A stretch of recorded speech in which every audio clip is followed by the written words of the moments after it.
gone driller, drill gone wild.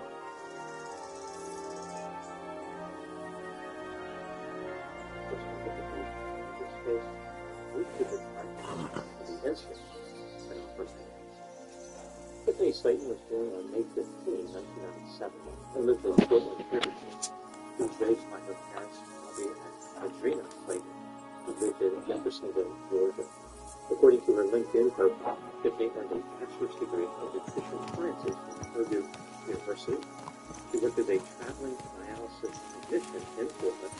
During a press conference held up about her moment, Tiffany indicated she was a high-level archery coach, a pre-Olympic archer, permaculturist, a nutritionist, and an aspiring physician. As part of a bucket list adventure, she bought an electric bicycle and planned a trip to the Sierra National Forest in California.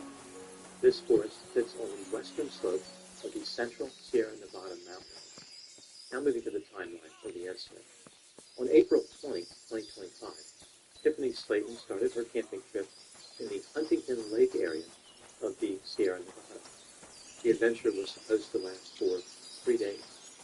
Tiffany had an electric bicycle, a bicycle trailer, a tent, 2 sleeping bags, a cell phone, as well as what she referred to as basic supplies. She did not have any type of satellite communicator. Blessings On to April you. 29, 9 days after she started her journey, her parents reported her missing.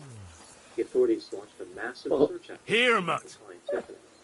They searched almost 600 square miles of the Sierra Nevada. This involved riding in vehicles, a total of 4,300 miles. On May 14, 2025, the owner God of be with you. the Greetings to you Valley too. Resort near Lake Edison Excuse me? went to check on the condition of his property.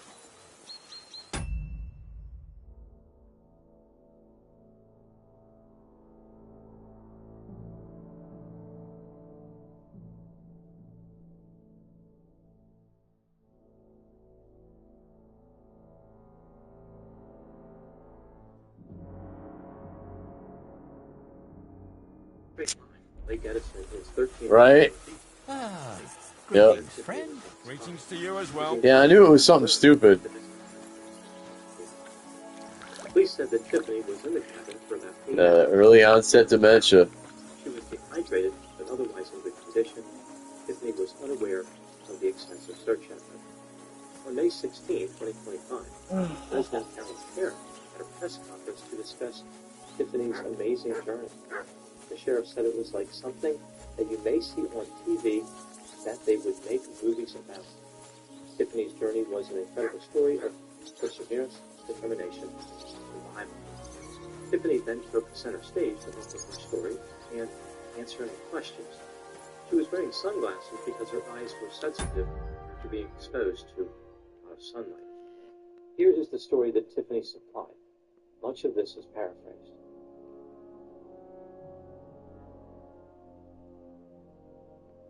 Tiffany was on her camping adventure. She fell off a cliff and was rendered unconscious for 2 hours. When she woke up, she placed a splint on one of her legs and popped the knee on her other leg back into place. It's not clear what her injuries actually were, but this is what she claimed. Due to an avalanche, the main road was blocked. Tiffany could not make her way back to it. She attempted to call 911 4 or 5 times without success. Tiffany said, quote, I'm sorry. I eventually got mad at my GPS and decided to ask, well, where is the nearest Starbucks? It was like, oh, well, we can answer that question. It's 18 miles from here, unquote. Tiffany ended up on a long, arduous journey, running out of food after 5 days. To stay alive, she consumed wild leeks and boiled snow. Somehow, Tiffany lost her tent and her 2 sleeping bags. She was in the wilderness with nothing but a lighter and a knife. Tiffany indicated that she was pretty good at foraging. She was a nutritionist and a permaculturist. By carefully selecting food, Tiffany maximized her chances of survival. As Tiffany continued to wander in the wilderness, she had to contend with 13 heavy snowstorms, 2 landslides, and, of course, the avalanche. She stated that if she had not been found by the cabin on May 14th, she would have died. As far as her physical condition, Tiffany said her blood test results were normal, which she attributes to her fantastic foraging skills. She sustained burns and what she referred to as microburns. Her body weight dropped 11 pounds during the ordeal. Tiffany talked about her archery skills, saying that she was #2 in the world at points for archery, whatever that means. She also talked about having a connection with Britain, which led her to make tea during the ordeal. In a cryptic statement toward the end of the press conference, Tiffany said something about when a person is foraging, they are competing with animals who are also foraging. She stated that she thought nature was lost, but didn't want to talk about that. When looking at the entire press conference, it seems pretty clear the sheriff believed the claims made by Tiffany, or he wanted people to believe that he believed her claims. Of course, not everyone feels the same way. Some people have serious doubts about Tiffany's story. Now moving to my analysis. Here are my thoughts on a few areas that stood out to me in this case. Item number 1. The police indicated that they do not have a clear understanding of all aspects of Tiffany Slayton's survivor story, such as the exact route she traveled while missing, or how her phone could not contact 911, but directed her to a Starbucks. They said, quote, "We can only work with the information she told us because there are no other independent witnesses. If there are inaccuracies or embellishments, we really can't do anything about it," unquote. The police indicated they were continuing to investigate Tiffany's story. They found tracks lining up with the path Tiffany supposedly took and have not recovered any of the missing property. Item number 2. A GoFundMe campaign was launched by Tiffany's parents a week before she was found. The campaign was closed after raising over $23,500. Her parents indicated that there was negative feedback from these events. Tiffany's father, Bobby, thanked people who questioned the merit of the events, indicating that this is what makes America so unbelievable. Tiffany's mother, Katrina, indicated that they were not taking interviews. Instead, they were focusing on Tiffany's health and well-being. So after participating in a widely viewed press conference with reporters in attendance, the family doesn't want to talk to the press. Item number 3. Not surprisingly, some people have raised concerns about the plausibility of Tiffany's incredible story of survival. There are several elements of the story which are difficult to believe. They are also puzzled as to why the Fresno County Sheriff appeared to believe Tiffany's story, while in another statement, the police have indicated they did not have a clear understanding about what happened. This brings me to the question, was Tiffany telling the truth about surviving in the Sierra Nevada? Absolutely not. Let's take a look at the evidence both for and against the idea that she was telling the truth, starting with the factors supporting this theory. Certain aspects of Tiffany's story have been verified. For example, she did have an electric bicycle trailer, tent, and various other items. She was spotted in the Huntington Lake area, and Tiffany was found in a cabin near Magnetis. Now moving to the factors that contradict the theory that Tiffany was telling the truth. Tiffany did not appear to be well prepared for her journey. For example, she had a satellite communicator. Tiffany stated that she fell off a cliff. Why did that happen? Did the cliff sneak up on her? Was it one of those ninja cliffs? She never offered an explanation for how she fell. Tiffany claimed that she was unconscious for 2 hours. How did she know this? Did she time it? According to Tiffany, she could not get back to the main road due to an avalanche. Presumably, she was referring to Kaiser Pass Road. I guess snow and debris had blocked her path to that road. Why didn't Tiffany go around the obstacle? She could have simply taken another route. The avalanche wasn't miles wide. An expert on the Sierra Nevada told the media that in late April, the conditions did not exist for an avalanche in the area. There was little or no snowpack at that time. Tiffany indicated that she put a splint on her leg and popped her knee back in place on her other leg. Usually, a splint is used for a broken leg. Was Tiffany's leg? If so, that's pretty serious. If the knee on her other leg was out of place, this is also consistent with a painful and serious injury. With these 2 injuries, how would Tiffany have walked over 20 miles over rugged terrain, or for that matter, over any terrain? Tiffany claimed that she encountered 13 heavy snowstorms, but an experienced mountain guide, who was interviewed by the media, indicated that at the elevation where Tiffany was, be precipitation, probably rain. Tiffany said that she lost her tent and her 2 sleeping bags. How does this happen? How does someone lose items that large? This is not like losing a sock. One would think that holding on to a tent and sleeping bags would have been a priority for Tiffany. The description of how Tiffany's cell phone functioned doesn't make a lot of sense. The phone could not connect to 911, but it was able to connect with the internet to identify the location of the nearest Starbucks. Tiffany claimed that she ran out of food in 5 days and foraged to survive, yet she only lost 11 pounds. She indicated that if she had not been found on May 14, 2025, she would have died. This is pretty hard to believe considering Tiffany was nowhere near death when she was found. For instance, according to Tiffany, results from a blood test were normal. If she was on death's doorstep on May 14, how was she giving a press conference on May 16? That's an incredible recovery. Tiffany expressed an interest in appearing on the survival TV show Alone. This is consistent with having some medical equipment. Tiffany made quite a few jokes about her journey and spoke about There's only some rag lying around as if here. she was an expert. I better move on. Being a nutritionist, a pre-Olympic archer, and listed many other amazing accomplishments. Tiffany made it clear that she wanted to attend medical school. It's almost like she was trying to establish a public persona. She wanted praise and attention from the media. This was the launch of her career as a celebrity. As a side note, the term pre-Olympic archer strikes me as incredibly presumptuous. It's like if a person has not earned a title, they could just slap the word pre in front of it, and they're basically there. Like pre-best-selling author, pre-survival expert, or pre-defendant. Hoaxer. I picture a person who just saved $1,000 saying, "I'm a pre-millionaire." During the press conference, Tiffany was wearing a blanket over her shoulder. It's like she wanted people to believe that she was just holding from the wilderness a few minutes ago. But it had been 2 days since the rescue. Why was she still cold? If she was cold, why not wear a jacket? The vague reference that Tiffany made indicating that she fought nature and lost may have been designed to perpetuate interest in her story. Like, there is more to come. Maybe a book deal or a Netflix documentary titled Tiffany versus the Mountain. I get this impression that the public will soon be hearing a story about how Tiffany had to punch a mountain goat in the face to wrestle away a single huckleberry.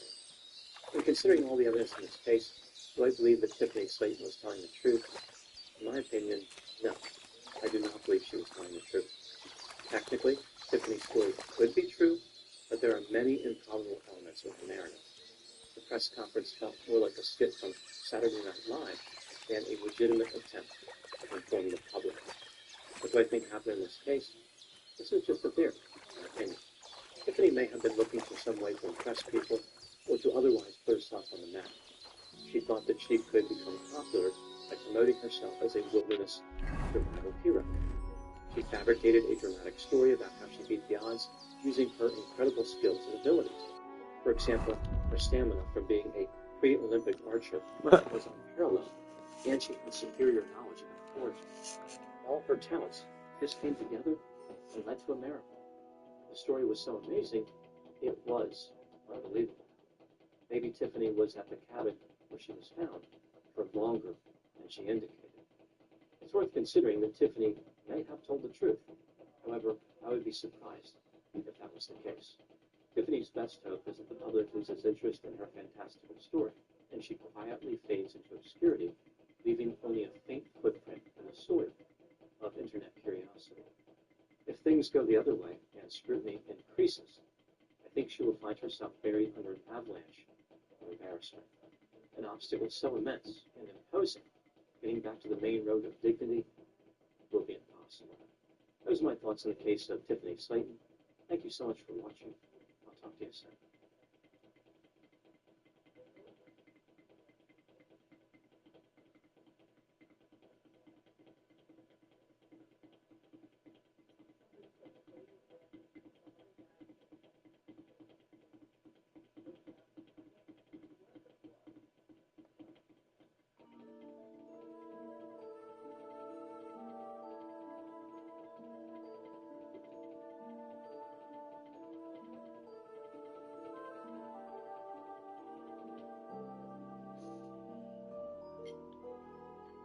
Mm.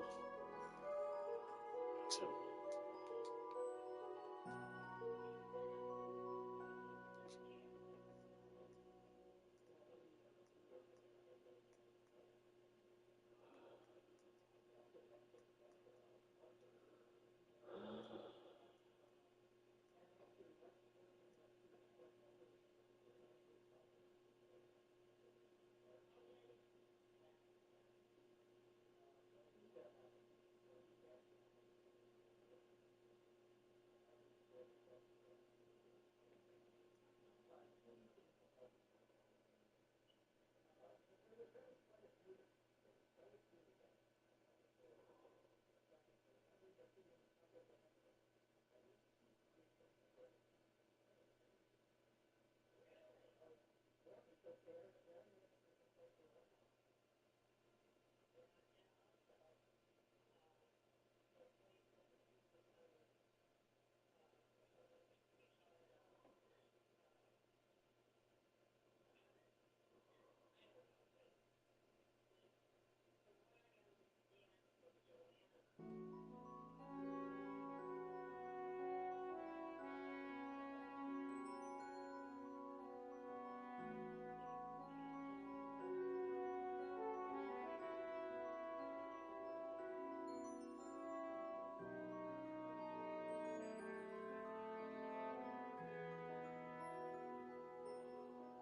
Somewhat dangerous. That's why we made this, the hiking safety tool, strong enough to break bricks.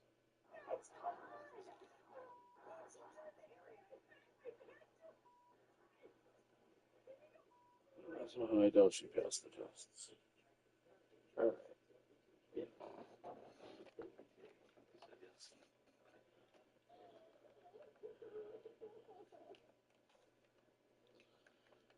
Oh, yeah.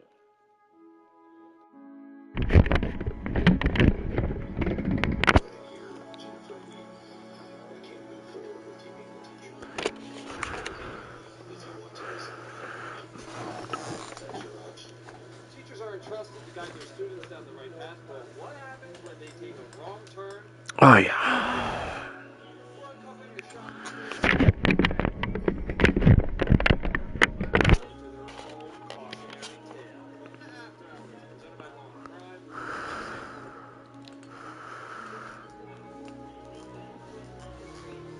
What type of murder is going on here?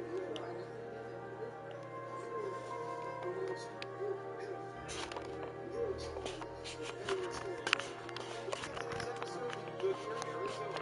One furious father who That's right. messages between her and his 13-year-old son. On the other end of that call is 27-year-old pregnancy war, and suddenly she's facing the harsh reality of her alleged sexual assault.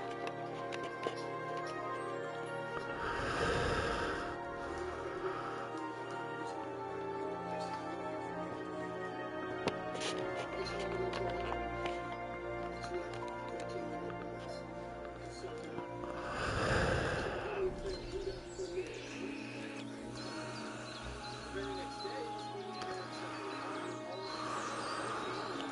Investigators straight to campus.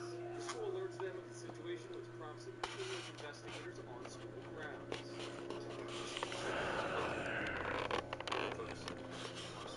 School resource officer.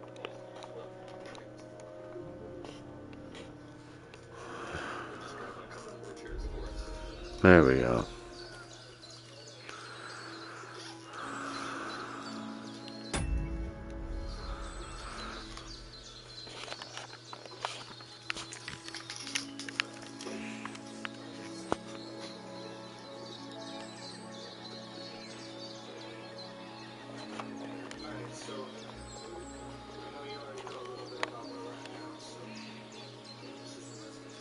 Okay.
There won't be anything here. I'll move on.